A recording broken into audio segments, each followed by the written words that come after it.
Queridos amigos, hoy hay un gran problema en la iglesia. Ven la confusión, ven muchas cosas que no van bien en la iglesia, porque la iglesia, de hecho, está en agonía. La iglesia, tengo que decirlo claramente, la iglesia está en agonía. Pero no vayan a olvidar que la iglesia es la esposa de Jesús.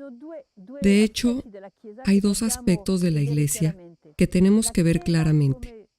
La iglesia como esposa de Jesús, inmaculada, bella, lista para la boda. Pero en la iglesia también hay servidores en la iglesia. Hay santos y hay malvados. Por lo que no juzgues a la iglesia por los malvados. De vez en cuando escuchamos, ves este cardenal americano, o ves a un párroco que ha hecho aquel obispo. Si empezamos a contar todas las cosas malas de la iglesia, podríamos ocupar las 24 horas de chismes.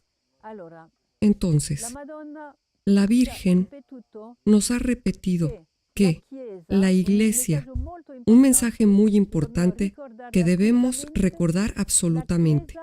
La iglesia es mi Hijo Jesús. La iglesia es mi Hijo Jesús. Entonces, así como la iglesia es Jesús, es la esposa de Jesús, la iglesia sigue al Maestro.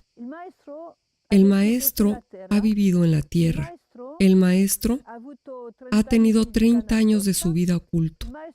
El Maestro ha tenido 3 años de grandes evangelizaciones, milagros, señales, palabras estupendas. Un hombre extraordinario, un hombre increíble, que los apóstoles, los discípulos han seguido, pero en un cierto momento después de estos 3 años, fue arrestado, no se ha resistido ante los enemigos, se dejó llevar a la tortura, hacia las pruebas, hacia la crucifixión, hacia todas las acusaciones en contra de él. Se dejó matar en la cruz y después fue sepultado y acabado. El sepulcro estaba cerrado con la gran piedra y esta historia parece que ahí termina. Aquí está el camino, aquí está el camino de Jesús, aquí está el camino del novio. Entonces, sí, la iglesia es la esposa de Jesús. Si la esposa es de Jesús, es normal que siga al Maestro a donde vaya. Entonces, hoy, de un modo particular, hemos entrado en la agonía de la iglesia. Por tanto, la iglesia sigue al Cordero durante su agonía. Esto es muy importante de entender, porque la tentación está en apuntar, mira a este cardenal, mira el escándalo en que se ha metido, mira aquello que ha hecho, y mira al otro, y hacerle una lista y elenco de todas las cosas malas que hace el clero. Sin ver a los santos, conozco tantos sacerdotes que son santos, pero los medios solo hablan de los escándalos. Entonces, eso es lo que veamos. Cuando Jesús estaba en agonía, pongamos el ejemplo del huerto de Getsemaní con la sangre. Estaba todo ensangrientado. Después, toda la cara deshecha de todas las palizas que había recibido durante esta pasión. Después, lleno de barro, de salivazos, estaba desfigurado. Y aquí quiero leerles aquel pasaje maravilloso del profeta Isaías. Muchos se asombraron de él. Tanto fue desfigurada su apariencia, más que la de cualquier hombre, y su aspecto más que el de los hijos de los hombres. No tiene aspecto hermoso, ni majestad para que le miremos, ni apariencia para que le deseemos. Despreciado y desechado de los hombres, varón de los dolores, y experimentando en aflicción, y como uno de quien los hombres esconden el rostro. Fue despreciado, y no le estimamos. Por adelantado el profeta Isaías vio a Jesús en la pasión, en su agonía. Queridos, es bellísimo que nosotros, que somos la iglesia, como bautizados, somos la iglesia, somos la novia, somos la amante de Jesús. Y la novia sigue al Cordero a donde vaya. Si hoy la iglesia está en agonía, es una buena noticia. Queridos, es una buena noticia, porque cuando Jesús estaba en agonía, cuando Jesús ha sido torturado, fue asesinado, fue flagelado. Fueron 3 días antes de la resurrección, solo 3 días, y era antes de la resurrección. Entonces, 30 años de vida oculta, 3 años de evangelización, 3 días antes de la resurrección, 3 días de agonía a la resurrección, 3 días. Entonces, regocijados seamos de que viviremos pronto la resurrección de la iglesia. Hoy como nunca, la iglesia cae en el abismo de la agonía. Una grande mística francesa. Les hablo de esto porque la conocía. Era una persona extraordinaria, tipo Catalina de Siena, estigmatizada, viviendo por 50 años la pasión de Jesús, cada semana. Una persona increíble. Esta mística, que veía el futuro de la iglesia, ha dicho aparentemente qué cosas. Ha dicho, lo saben bien, que el Señor preparó una nueva Pentecostés de amor, pero ha dicho también de la iglesia que llegaría un momento cuando ya no quedaría más nada, pero nada en apariencia, excepto unos pocos hogares con fervor. Y también ha dicho, ella se murió en el 81, antes de las apariciones de Medjugorje, ha dicho también que entrábamos en la agonía, hablando de la iglesia. Lo ha dicho en el 81, entramos en la agonía. Aquí estamos ahora, estamos completamente en agonía, pero la agonía de 3 días antes de la resurrección. Por tanto, alégrense porque estamos muy cerca. Podríamos decir que, delante de tantos escándalos que los medios han esbozado y que multiplican para que hagan dinero, lo sabemos muy bien. Delante de esta confusión, delante de estos escándalos, estos efectos del clero, aquellos sacerdotes que dejan el sacerdocio o aquellos obispos que enseñan cosas que no van de acuerdo con el magisterio de la iglesia y todas estas cosas que crean más confusión. Entonces, tantas personas tienen la tentación de dejar la iglesia. Dicen, pero ¿cómo es esta iglesia? Ya no me gusta más, estoy impactada de esta iglesia. Estoy desilusionada de esta iglesia. Ya no la quiero más. No es la iglesia que conocíamos antes. Entonces, queridos, criticar a la iglesia, criticar el clero, criticar a aquel obispo, aquel cardenal, aquel sacerdote o mi párroco tal vez, ¿qué es? Como ver a Jesús agonizando, todo cubierto de sangre, de tierra, de escupitazos, todo desfigurado. Y cómo decirle a Jesús mismo, pero Jesús, qué feo eres, pero qué horrible eres, pero no puedo ni verte, estás terrible, quiero huir de ti, ya no te quiero, estás demasiado feo. Todo aquello que digamos sobre la iglesia, lo decimos a Jesús. Era cierto que en ese momento Jesús estaba desfigurado, y es normal que la esposa siga al Cordero, y un día se vuelva desfigurada como su esposo. Sin embargo, con esta unidad del sufrimiento con el esposo, que tendrán la victoria. Mientras más estemos cerca de la cruz, más estaremos cerca de Jesús resucitado. Por lo tanto, quiero decirles qué hace una madre cuando su hijo ha hecho tanto daño. Está en la cárcel porque ha cometido muchos crímenes, ha robado, ha violado, ha destruido algunas cosas, ha hecho daños terribles y ahora se encuentra en la cárcel. ¿Qué hace la madre de aquel hombre que ama a su hijo?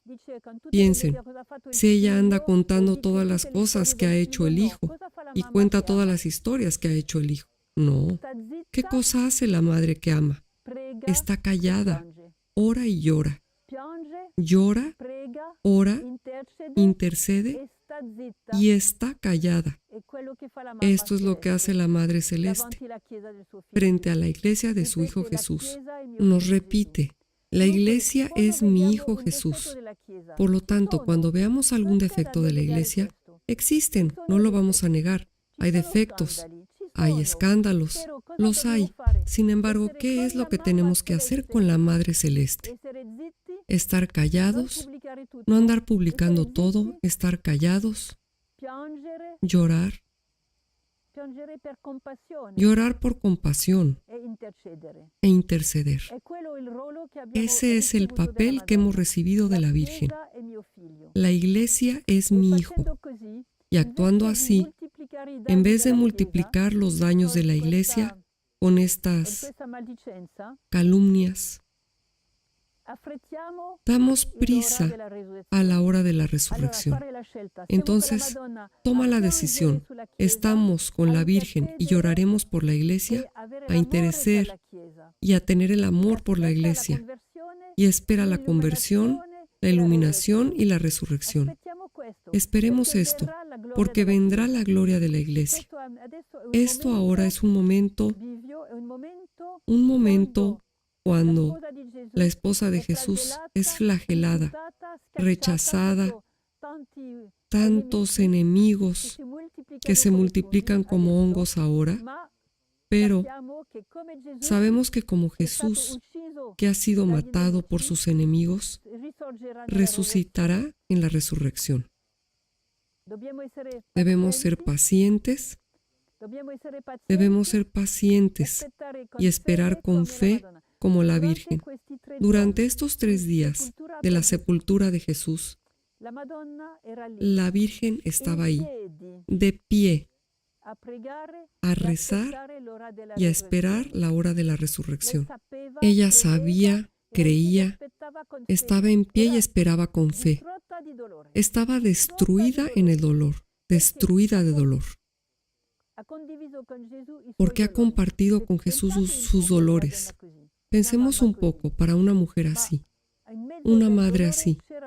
En medio del dolor tenía la alegría de pensar que su hijo había cumplido su ministerio, había cumplido su misión, era un vencedor.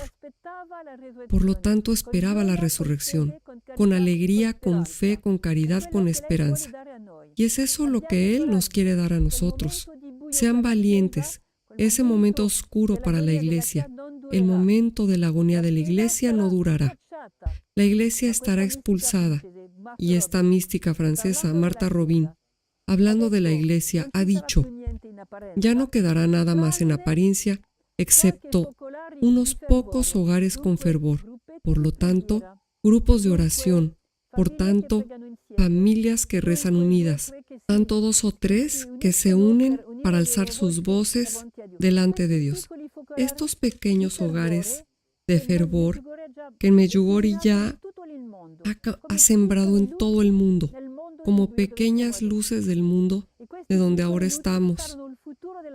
Y estas pequeñas luces serán el futuro de la iglesia. Aparentemente la iglesia ya no tendrá más las cosas que ha tenido en otros tiempos. Ya muchas iglesias han sido destruidas o transformadas en restaurantes, en zonas, hoteles, quién sabe qué más. Y regresaremos como los primeros cristianos de Jerusalén, perseguidos, pero con un fervor increíble, con estos pequeños hogares de fervor en la pobreza y la humildad. Queridos amigos, alégrense, sean valientes, porque estamos cerca del momento cuando la iglesia resplandecerá verdaderamente como la esposa de Jesús. Del interior, será purificada de esta prueba. Ahora alégrense y estén atentos de siempre agradecer a Dios por el regalo de la iglesia. Porque, ¿quién nos ha dado el bautismo? ¿Quién nos ha dado la confesión?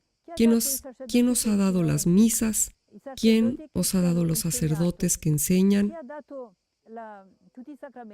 ¿Quién nos ha dado todos los sacramentos?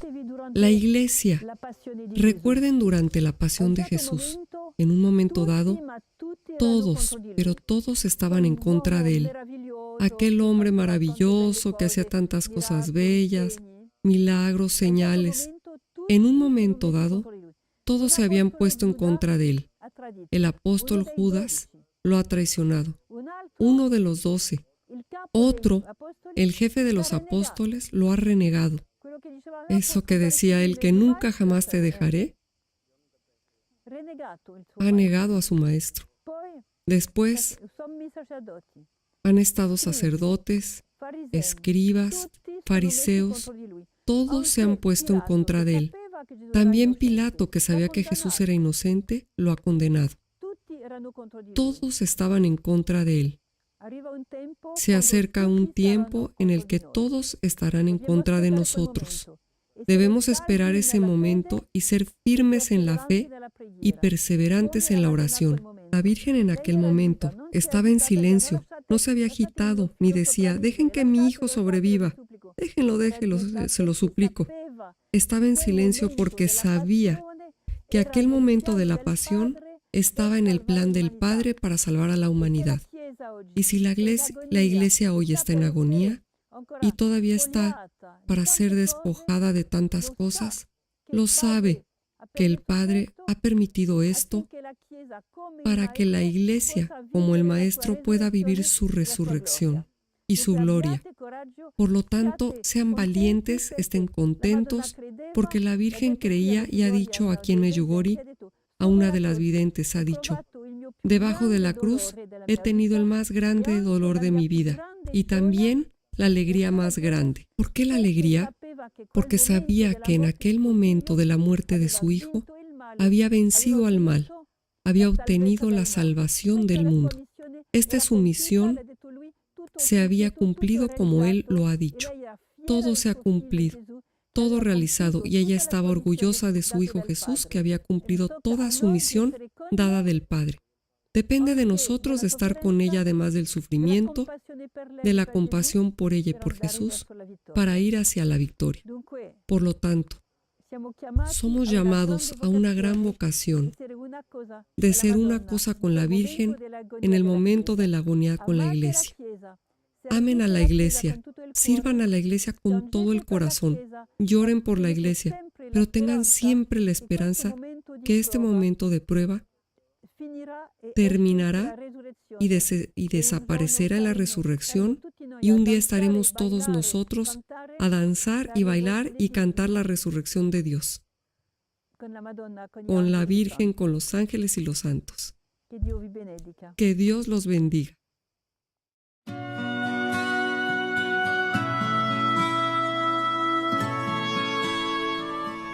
Mis queridos hermanos y hermanas, vamos pues a continuar con nuestro video acerca de la Iglesia. Esta parte se llama la Iglesia de la Luz. Voy a decirles de nuevo en 2 palabras algo de importancia que van a recordar que es importante. Cómo la Iglesia, la esposa de Cristo, sigue al Cordero, sigue al Maestro donde Él vaya. Ahora bien, como lo he dicho, cuando observamos el recorrido de Jesús, el Cordero, vemos 30 años de vida oculta. 3 años de gran evangelización con signos, milagros, palabras extraordinarias. El hombre que hablaba como ningún hombre jamás había hablado. Caminaba sobre las aguas, calmaba las tormentas, etc. Resucitaba a los muertos. Y de un solo golpe, este hombre extraordinario es detenido. Y ahí tenemos los 3 días del sepulcro. ¿Y qué sucedió después de la pasión? Tenemos la resurrección. Vean ustedes, 30 años, 3 años, 3 días. Y Martha Robin ya lo decía en los años, hace mucho, en los años 60 o 70. Vamos hacia la agonía. Pero si la Iglesia sigue al Maestro, cuando Jesús está en agonía en Getsemaní, estaba a 3 días de su resurrección. Vamos ahora a hablar de la Iglesia que resucita. La Iglesia que parece haber sido sepultada, la Iglesia que, como Jesús, ha desaparecido de alguna forma. Marta veía a la Iglesia en su porvenir, en su transformación, Veía a los sacerdotes del mundo entero, intercedía por los sacerdotes de todo el mundo. Sollozaba las noches enteras al ver ciertos sacerdotes que viven en pecado, que iban al hotel como si nada. Ven ustedes, ella veía todo eso, veía las almas y rezaba, intercedía, así es, por amor a ellos, su salud. Así que 3 días en el sepulcro, es así. Y la iglesia debe pasar por ello. Como dice Jesús, el discípulo no está por encima del maestro. Los perseguirán a ustedes también. Pasaremos por esos tiempos en los que parecerá que ya no hay nada en la iglesia, pero en realidad será la antecámara de la resurrección, la preparación para la resurrección. Y a esa nueva era de la cual María nos habla tanto en los mensajes de Medjugorje.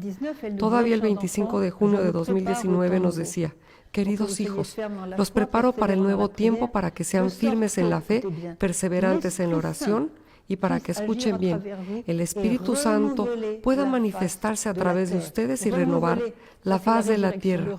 Renovar, esa es la resurrección, la renovación con el Espíritu Santo, el nuevo Pentecostés de amor que Marta Robin ha profetizado y que va a llegar. Y como ya lo vemos, las primicias, puesto que hasta María Pavlovic, quien todos los años en la Catedral de Viena se reúne con el cardenal Schönborn y bastantes personas a quienes reúne allí para dar una pequeña enseñanza después de la aparición. Y en 2018 decía: el trillón del corazón inmaculado ha comenzado. Y lo vemos, hay muchos signos de esa renovación.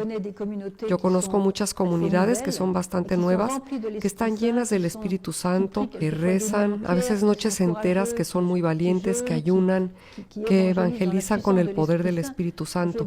No voy a enumerar todo lo que conozco, pero es extraordinaria la fuerza de la iglesia subterránea, diría yo, aquella que aún está escondida, humilde. ¿Ven ustedes? Quisiera relacionar esto también con la visión del joven Ratzinger cuando estaba en Alemania y era profesor de biología y tuvo por adelantado la visión de la iglesia. Quisiera compartir con ustedes algunas de sus palabras que van a mostrar el porvenir próximo de la iglesia apocalíptico. Eso es. No necesito explicarles el qué. En pocas semanas el mundo entero había cerrado sus iglesias. Eso nunca había pasado. Hay otros signos así como la crisis económica, quizás hay hambrunas, quizás otras pestes, otros virus, otros encierros. Paralelamente a esto, habrá otras cosas magníficas que se pasan. Escuchen bien. Si la iglesia debe caer en una gran prueba a instancia de su maestro, como eso ya empezó de lleno en este tiempo en el que vivimos, es verdad que nosotros los cristianos más pequeños e invisibles seremos al enemigo. Entonces el profesor Ratzinger decía, hablaba de una iglesia pobre, despojada de sus bienes y de sus prerrogativas, perseguida, escondida, humilde, pero llena del Espíritu Santo, fervorosa. Y Marta Robin decía que ya no habrá nada, aparentemente, salvo algunos focos de fervor. Y henos aquí en lo que la Virgen pedía desde hace ya 40 años.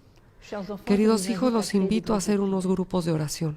Veo que el Espíritu Santo obra en los grupos de oración y en el mundo entero. Y Medjugorje ha suscitado miles de pequeños grupos de oración, que quizá no parecen la gran cosa, ¿ven ustedes? Buenas personas que se reúnen alrededor de 3, 4, 5, 6, 10 personas, familias que se ponen a rezar juntos. He aquí estos pequeños focos de fervor que la Santísima Virgen hila desde hace años. Es el telar seguro de la iglesia. Es importante formar parte de ella, ¿ven ustedes? Habitar en este manto de la Virgen que suscita esos pequeños hilos, esos pequeños focos de luz, de fervor, de fidelidad a Dios, de fidelidad a los mandamientos dentro de las olas del mundo actual, en las persecuciones y sobre todo sin el miedo, pues donde hay miedo no hay amor y por lo tanto hemos escogido el amor. No tenemos miedo porque nuestro Maestro es victorioso. Estamos en la barca de Jesús. Entonces, continúo con mi lectura. Esta iglesia habrá perdido su poder con una P grande, ¿ya ven? El poder en un sentido mundano, pero con el beneficio de una gran autoridad espiritual. Jesús no tenía poder. Muchos de sus discípulos, y podríamos decir fans que lo seguían, esperaban que Él iba a restaurar el reino de Israel, que iba a tener el poder como un rey. Por fin tenemos el rey que necesitamos, es poderoso, hace milagros y todo. Eso no es el papel de Cristo. Ese no es el papel de la iglesia. De hecho, hasta tuvimos demasiado en estar buscando el poder y los buenos lugares en la jerarquía.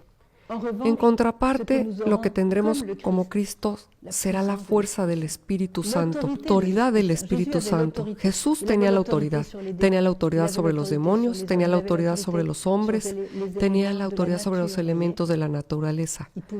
Podía cambiar una higuera estéril en un segundo.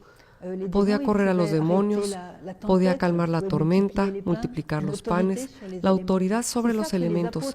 Es esto lo que los apóstoles de los últimos tiempos vivirán, como lo profetizó también muy bien San Luis María Griñón de Montfort, la iglesia de la luz, la iglesia escondida pero que va a resurgir. Jesús no tenía dónde reclinar la cabeza, no tenía poder terrestre ni bien material, pero qué autoridad en su enseñanza y en su testimonio. Dicho de otra manera, somos como invitados a regresar a Jerusalén, obviamente, no en la ciudad de Jerusalén actual. No será posible, pero devolver los primeros cristianos a su forma de vida en ese momento, en el siglo I. Una pequeña cristiandad humilde, pero con una fuerza extraordinaria. Todos reconocían esa fuerza. Fueron perseguidos, fueron acosados, fueron martirizados en cierta cantidad, pero ¡qué potencia! Esta es la iglesia que Dios nos prepara. Por lo tanto, estaremos sobre las huellas de los primeros cristianos que no tenían un escaparate, pero que vivían tan movidos por el Espíritu Santo que inundaron el mundo de su luz, de esos pequeños islotes de fervor, de esos pequeños focos de fervor, como lo decía Martha Robin, que los veía, resurgirá una iglesia purificada, renovada, humilde y fuerte como su Maestro, fiel al Espíritu Santo, su fundador. Y gracias a su fervorosa oración y al amor fraterno vivido, se adaptará a la relajación presente y todos los hombres de buena voluntad reconocerán en ella el verdadero mensaje de paz, de consolación y de amor.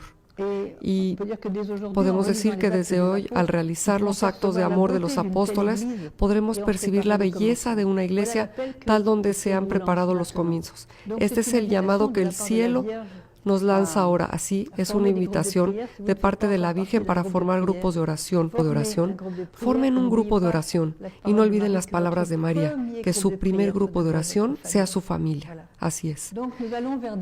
Pues nos vamos hacia tiempos nuevos en que María ha hablado, no tendremos idea de cómo serán, pero sabemos que dijo: será un tiempo de paz que mi corazón espera con impaciencia. Y regularmente nos habla de un tiempo nuevo. Nos prepara a ese tiempo nuevo. Nos prepara por medio de todos sus mensajes, la oración, el ayuno, la Eucaristía de manera particular. Así que quisiera decir una palabra sobre Francia. Estoy segura de que estarán muy interesados en las profecías sobre Francia. Tomaré primero a Martha Robin, estigmatizada durante 50 años. Dijo de Francia que ésta caería muy bajo, aún más bajo que las otras naciones, a causa de su orgullo, a causa de los malos líderes que acogió, pero que será como una pelota que se lanza por tierra y que se levanta al instante. Así pues, será intensa esta caída. Esta devastación aparente de Francia será verdaderamente rápida y se levantará enseguida, y será la Santísima Virgen quien vendrá a salvarla. Será la Virgen que la va a sacar del lodo, por decirlo así, de ese lodo, de esa apostasía en la cual se tiró de cabeza desgraciadamente, tristemente. Y Marta decía: cuando veamos la resurrección de Francia, de nuevo mandará misioneros al mundo entero y reencontrará su vocación de hija primogénita de la Iglesia. Y decía: cuando vean a los jóvenes irse de misión, será el signo que esta resurrección de Francia está próxima. Y existe otra profetisa que ha hablado de la Francia. Ella misma fue con frecuencia a Francia. Se trata de Mariam de Belém, la pequeña árabe, como decimos, que es una importante estigmatizada del siglo XIX, quien se fue al cielo prácticamente justo antes del nacimiento de Santa Teresita del Niño Jesús. Para estar segura de no equivocarme, quisiera leerles algunos pasajes de la pequeña Mariam. Amaba mucho a Francia. Compara Francia con un rosal en el jardín del Señor. Y Jesús le ha hablado mucho de ese rosal. Dice Mariam que el rosal será podado por 4 tijeras. Solo quedará un tallo, y será por medio de ese tallo que Dios hará grandes cosas. Dice que Francia debe ser muy purificada. Dice de parte del Señor, lo cita lo que el Señor le dijo. Francia, pide perdón, pide perdón. Francia ha hecho demasiado bien en las misiones como para que Dios la abandone. Será santa, pero aún no lo merece. Si el pueblo se convierte, las pruebas serán cortas. Si no, iremos de caída en caída. Y Mariam dice que el Señor hará sus delicias en el seno de Francia. Jesús le dijo que antes de eso tiene que pasar el tamiz y Francia debe volverse absolutamente nada para que yo esté a la cabeza desarmada, a fin de que todas las naciones se digan entre ellas, verdaderamente es el Altísimo quien está a la cabeza de Francia. Todos lo establecerán desde una misma boca, desde una misma voz, en el mismo tono, hasta los impíos. Ahora quisiera decirles algo porque muchos de los franceses y francoparlantes que me escuchan tienen miedo del porvenir. No hay de qué tener miedo porque tenemos un maestro que tiene la victoria. Tenemos miedo cuando tenemos algo que perder, pero cuando no tenemos nada que perder, no tenemos miedo. El derecho a temer es perder a Dios. Es el estado de gracia, nuestra amistad con Dios. Y eso, si no lo queremos, no podemos perder. Dios está con nosotros. Muchos tienen miedo, de hecho, pues parece que vamos hacia una sociedad que será controlada en una especie de régimen totalitario y algunos poderosos se controlarán el mundo entero. Ya no podremos dar un paso sin ser controlados, etc. Quizás es lo que va a suceder. Yo no soy profeta, pero el caso es que mucha gente tiene miedo. No olviden nunca esta palabra del Señor. Todo esto no funcionará porque, como dice el Señor, todo plan que no ha sido planeado por mi Padre será arrancado. Así que a toda esa sociedad que se construye en el orgullo sin Dios, en la que el hombre toma el lugar de Dios, a quien quiere controlar al mundo, a algunos grandes personajes que quieren tener el manejo del mundo entero, no les teman porque su plan está muy bien elaborado. Su plan está magnífica e inteligentemente elaborado. Pero les falta un elemento, y es que Dios existe. Y que es Dios el amo del universo. Y si Dios es el amo del universo, va a reinar. Y todo ese plan muy, muy bien elaborado va a derrumbarse porque no es Dios quien lo elaboró. ¿Ven?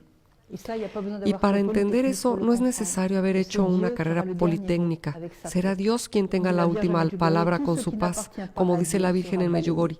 Todo lo que no pertenece a Dios será barrido. Mientras más vayamos perteneciéndole a Dios, más tendremos la certeza de la victoria, aunque hay mártires en medio de nosotros. Ciertamente habrá mártires.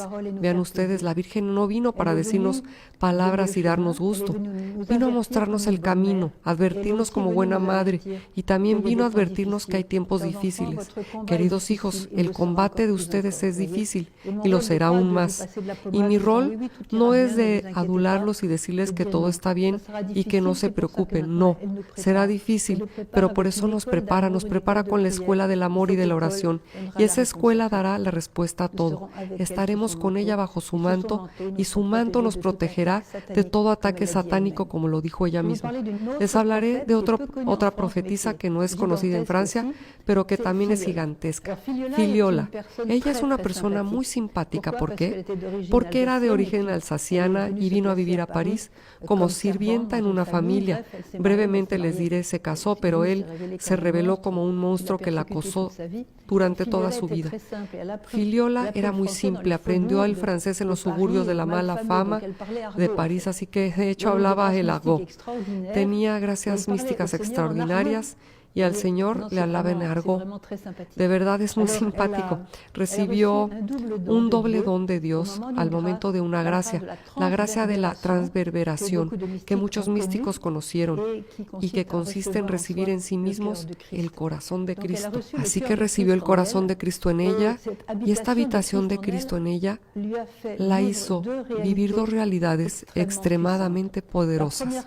La primera realidad era terrible, puesto que el Señor la dejó ver con sus propios ojos los crímenes de los pecados del clero. Lo veía todo, veía lo que pasaba en el Vaticano, veía lo que sucedía en ciertas parroquias, en ciertos obispados, en ciertas misiones, en fin, los pecados del clero. Ahí también, como Martha Robin, sollozaba: no, Señor, no lo permitas, no los castigues, perdónalos. Lloraba, suplicaba, intercedía por todos los sacerdotes a quienes veía en el pecado. Me refiero también a los obispos y otros cristianos, etc. Paralelamente a ese gran sufrimiento que la hacía agonizar como a Jesús en el huerto de los olivos, tuvo una visión magnífica: la iglesia de la luz, la iglesia de la luz de Dios que el Señor prepara para después de las pruebas que están ya comenzando, la iglesia de la luz. Así que quisiera simplemente leerles algunos pasajes. Ella veía el mundo actual, murió en 1976, y describe nuestra época como un proyecto ilegítimo que pretende reconstruir la iglesia en un espíritu de compromiso y de abdicación. Hablaba así: Jesús me ha dejado ver toda la santa iglesia nueva de la luz. Escuchen bien. ¡Oh, qué esplendor! Sí, Jesús reinará a pesar del infierno entero. Jesús me dejó ver el Espíritu Santo en acción. ¡Oh, qué poder formidable! Y pregunta Jesús: ¿tu iglesia volverá a reinar? Mi pequeña hija, más que nunca. La tierra nunca ha visto cosa igual. Me conocerán como nunca he sido conocido. Y dice ella: las almas en tinieblas serán sacadas de su sueño de muerte. Jesús me dejó verla a la Santa Iglesia Nueva, con su armada de apóstoles sin mezcla, todo fuego y luz, para dar nuevamente vida a las almas, para recalentar los corazones y la tierra entera. Oh, sí, Jesús reinará. Y dice Jesús: sí, hija mía, es mi armada formada por el Espíritu Santo, de Dios entero, que es fuego y amor de luz. Y en lo que se refiere a los que son malos, los impíos, los que despotrican contra la iglesia, los que hacen daño, Jesús mío, y los villanos, y a los que se rebelan contra Dios, es una manera de expresarlo. Hija mía, muchos serán salvados por mi misericordia y por el poder de la Virgen María, mi Madre Inmaculada. Allá está la Virgen Inmaculada, por el poder que tiene sobre su corazón. Jesús me deja ver la santa luz de la iglesia. Oh, qué bella será, una luz que cubrirá la tierra entera. Oh, será una verdadera resurrección de las almas. Por el poder del Espíritu Santo, la iglesia de la luz se mueve y toma vida, a pesar de Satanás y de sus secuaces, por los pequeños que él escogió como víctimas de reparación. Habrá muchos, Jesús me dejó ver, oh, tan bellas almas, fieles al amor divino.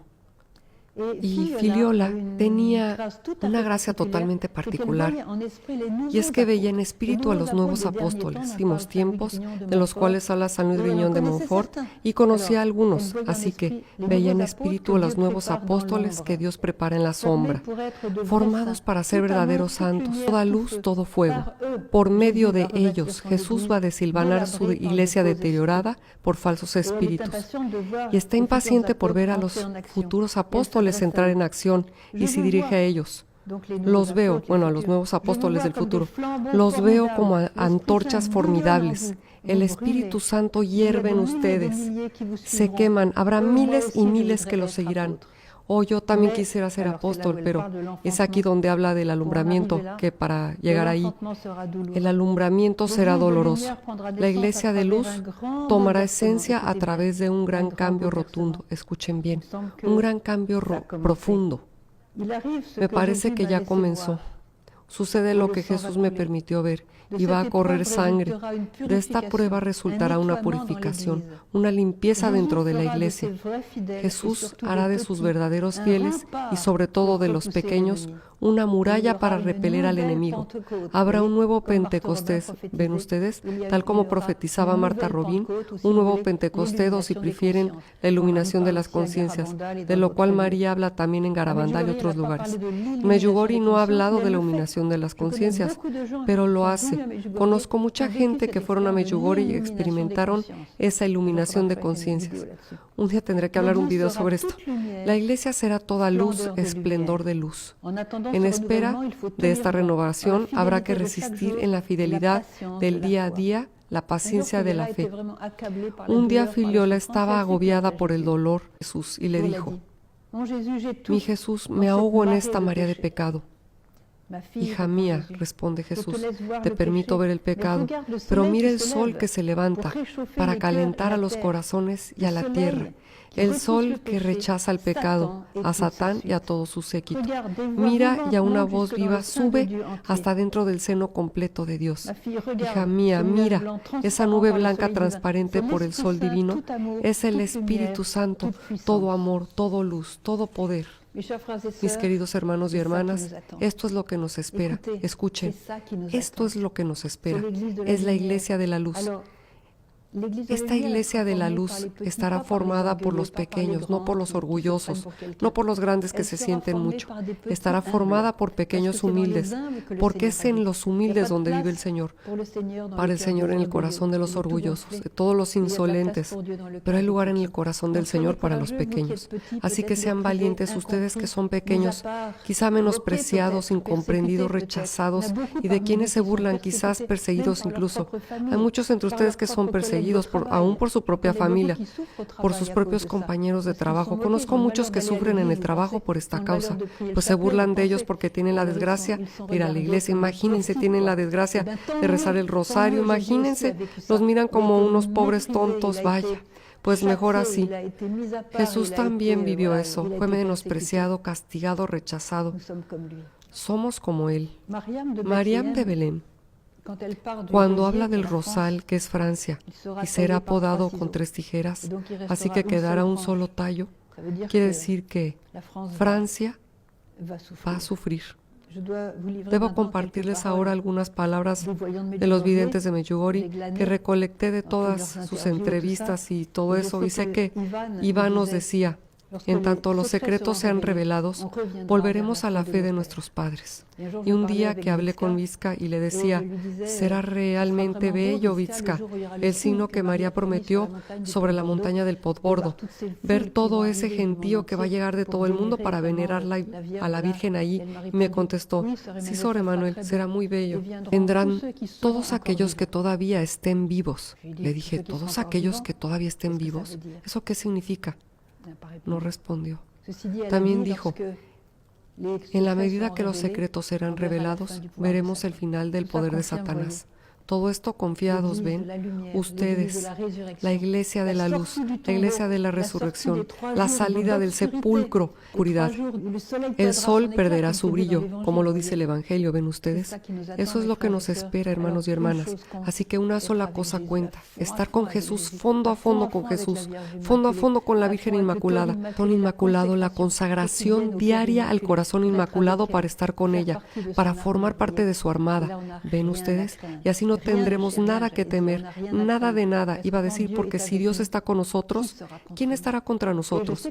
Y sé que tendremos gracias particulares de protección, gracias también de multiplicación. Creo que ya lo dije. Miren un poco de mi video sobre la multiplicación. Jesús hizo multiplicaciones en el tiempo que estuvo en la tierra. ¿Pero ustedes creen que se detuvo allí? De ninguna manera. Las multiplicaciones siempre continuaron en la iglesia. Yo he sido testigo de varias multiplicaciones extraordinarias, ya sea de alimentos o de otras cosas, ¿ven ustedes? Soy testigo de eso, y las personas en mi casa son testigos de eso. Dios va a multiplicar. No tengan miedo de la hambruna. Si tienen 3 pedazos de pan, regálenlos, y sus 3 pedazos de pan se convertirán en 30 pedazos de pan.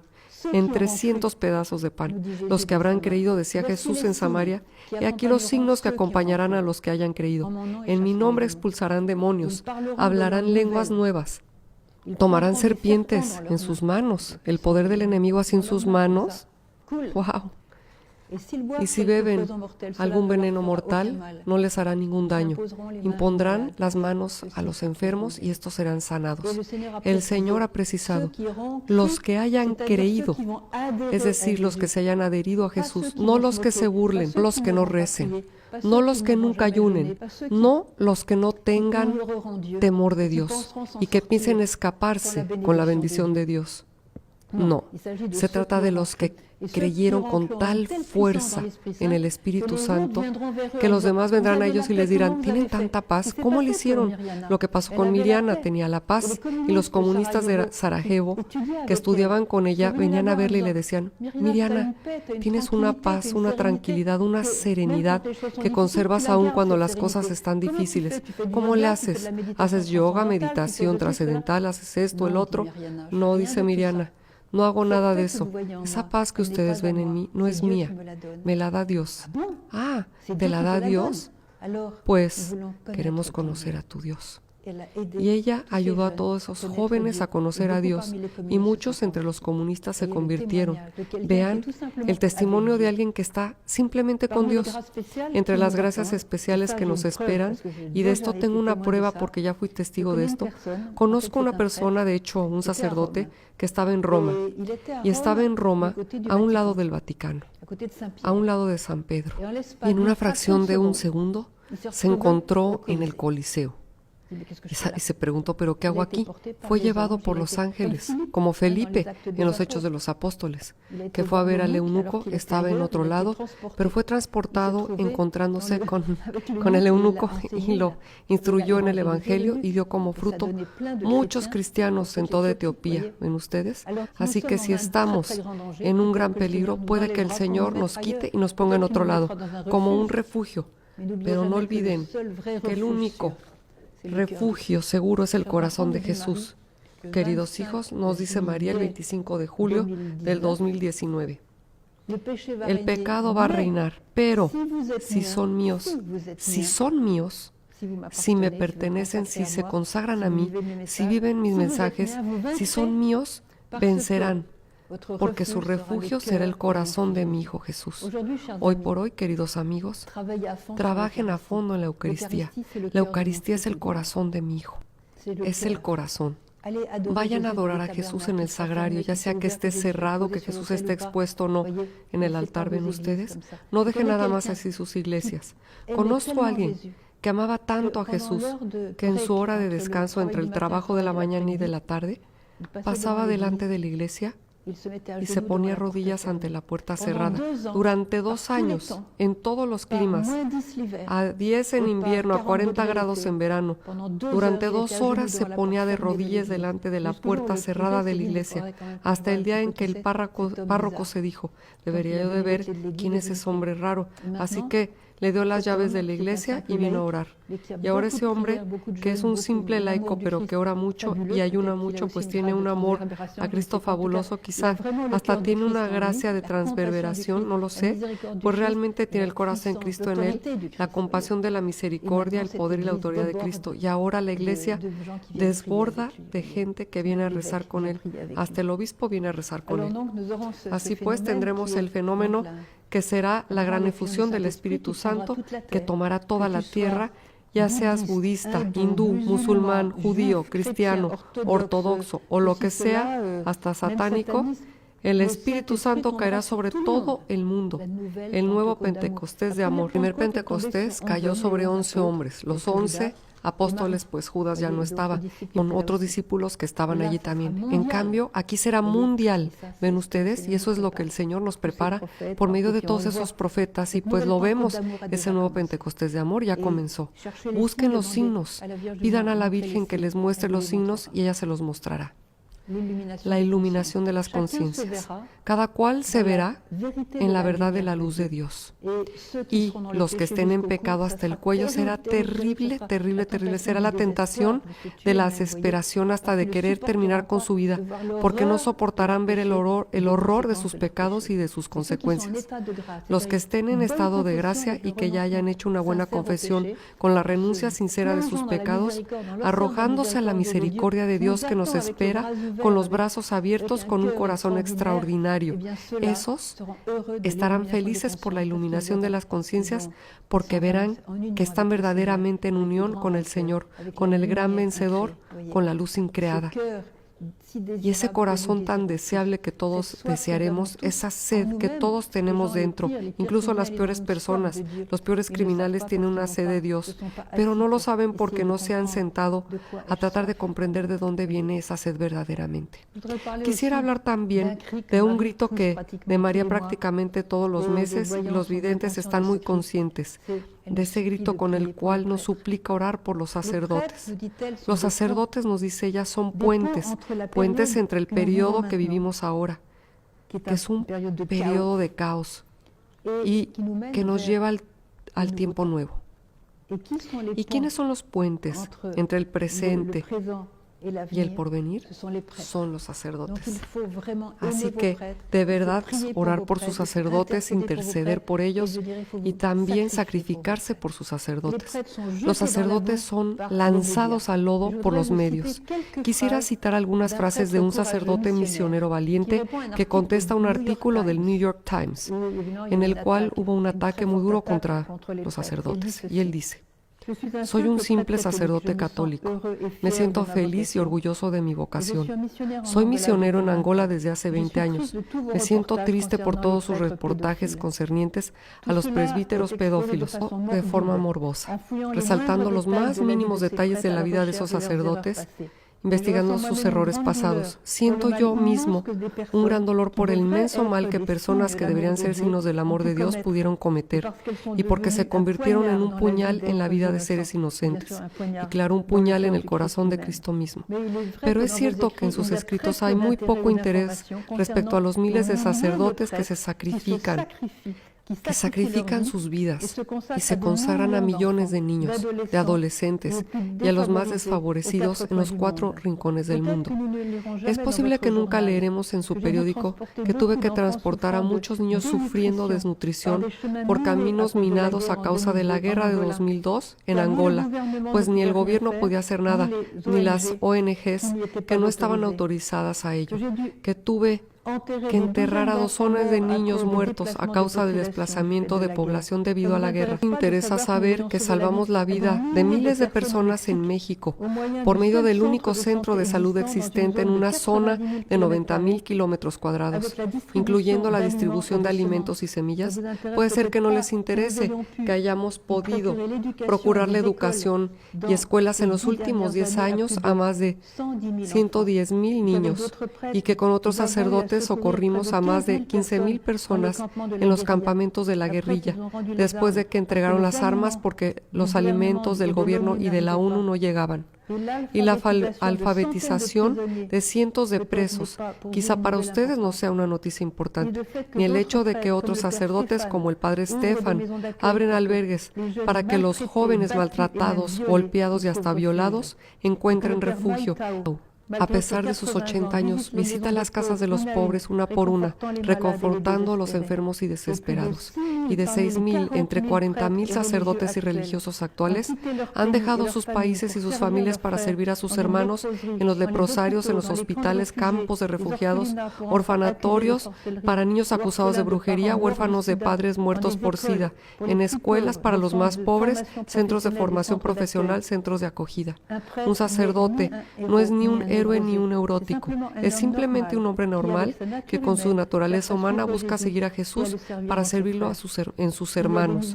Hay miserias, pobrezas, fragilidades como todo ser humano, pero de igual manera en él está la belleza y la grandeza, como cada criatura tiene la belleza del sacerdocio de Jesús. Solo te pido, amigo periodista, que investigues la verdad, el bien y la belleza, y eso hará crecer tu profesión. Y aquí es el padre Martín Lassart, ¿Quién escribió esto? Oren por sus sacerdotes. Un sacerdote que es fiel porque está rodeado de una comunidad de oración fuerte, de personas que lo sostienen con la oración, con el rezo del rosario, con la adoración, con los sacrificios. En particular el ayuno, ven ustedes, y que les ayudan a visitar a los enfermos, a llevarles alimentos porque no tienen tiempo de cocinar. Si quieren saber cómo apresurar ese nuevo Pentecostés de amor, cómo acelerar la iluminación de las conciencias, cómo anticipar la victoria de la Iglesia que hoy día está revuelta con un montón de cosas que no tienen nada que ver con Cristo, sean pequeños, sean humildes. Ahora les voy a decir lo que Jesús reveló a un monje benedictino en este bello Insinu Jesu, que recomiendo a leer a todos, no solo a los sacerdotes de las ediciones Parvis de Suiza. Escuchen bien a este sacerdote. Era un mal sacerdote que iba de picada, al que Jesús le dice: si no te hubieras recuperado gracias a mi madre, ibas a perder la vida en este mundo y en el otro. Ven, como no era un inocente paloma, pero se convirtió y se volvió en un sacerdote muy fervoroso. Escuchen lo que Jesús dice: son los pequeños y los pobres quienes vienen a mí en el sacramento de mi amor, en la Eucaristía, en la adoración, quienes consuelan mi corazón por su presencia a mi lado. Eso siempre ha sido así. Los orgullosos y los mundanos no tienen tiempo para mí, porque estoy oculto, pobre y silencioso en el sacramento de mi amor. Pero los que son pobres y humildes ellos mismos son atraídos por la humildad y la pobreza de mi presencia eucarística. Los acojo, encontrándome reconfortado por su compañía. Los reconozco como los benditos de mi Padre, a quienes ya pertenecen el reino de los cielos. Magnífico. Hay muchas cosas magníficas en este libro. Testimonio de alguien en China que amaba tanto a Jesús. ¿Y hasta dónde llega el amor por Jesús? ¿Hasta dónde va el valor del que se da a Jesús? Verán, en China actualmente hay una gran persecución.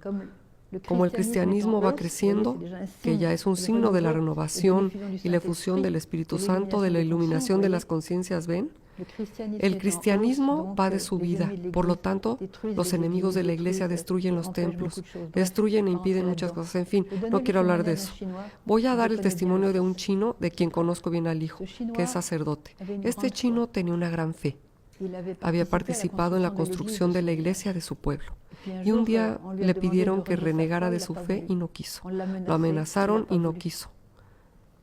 Y le dijeron que lo iban a torturar y ni aún así quiso. Lo detuvieron, lo amarraron detrás de un caballo con una cuerda y pusieron al caballo a galopar. Y por supuesto, este hombre fue destruido de la espalda y del vientre. Imagínense la tortura. Un caballo a galope entre las piedras y los caminos, y así. Lo regresaron a casa en un estado patético, agonizando. Y la familia, con las cremas que tienen, sus productos chinos, entre comillas, trataron de reanimar a su padre. Y ese padre poco a poco recobró un poco de salud, continuó viviendo su fe. Pues bien, regresaron. Regresaron un tiempo más tarde, cuando ya estaba en pie, y le dijeron: ahora escupe al crucifijo, escupe, pisa el crucifijo y reniega de tu fe. No. ¿Sabes lo que te espera? No. No negaré a mi Señor. Lo detuvieron nuevamente y le practicaron la misma tortura. Tomaron el caballo, la cuerda y lo ataron al final de la cuerda. Y fue arrastrado así durante kilómetros y kilómetros, hasta que lo abandonaron en un campo como muerto. Dijeron: ya está muerto, hay que dejarlo. En realidad no estaba completamente muerto.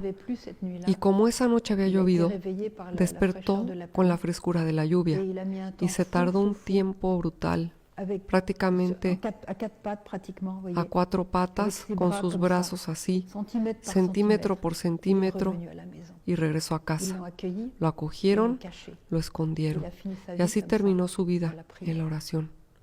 Pues bien, esa familia estuvo llena de vocaciones religiosas, sacerdotes, religiosos, gente que evangeliza China, los apóstoles de los últimos tiempos.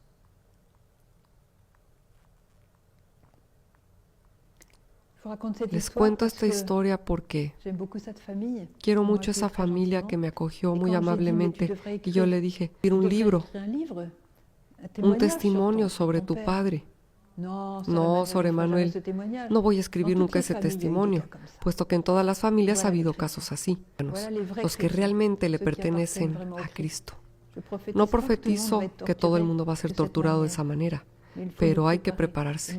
Y María nos dice, queridos hijos, los preparo para los tiempos nuevos. Muchos entre nosotros verán los tiempos nuevos, algunos otros no lo verán, pero en todo caso estamos todos aquí queriéndolos preparar. Y estamos una vez más en la barca de la victoria.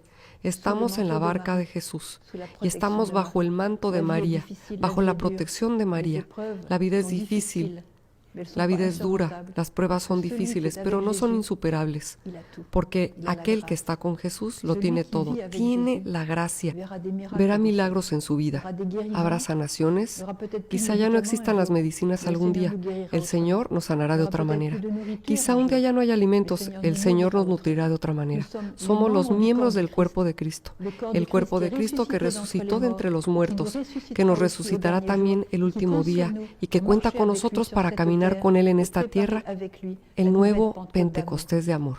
Estaremos codo a codo para estar verdaderamente unidos con el Señor, con la misma fe, y esa unidad es nuestro poder.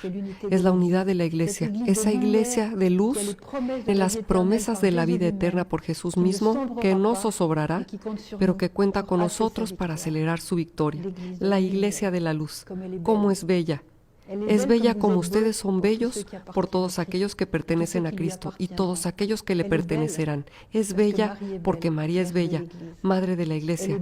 Es bella porque el fuego del Espíritu Santo flamea en ella. Es bella, la Iglesia de la luz, nuestra Iglesia bien amada, nuestra Iglesia querida, nuestra Iglesia, la esposa de Cristo, querida de Dios. Es bella nuestra Iglesia de la luz.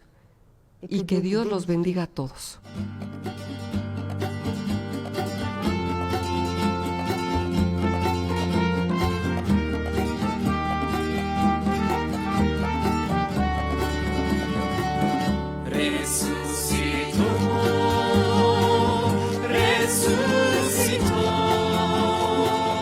Resucitó,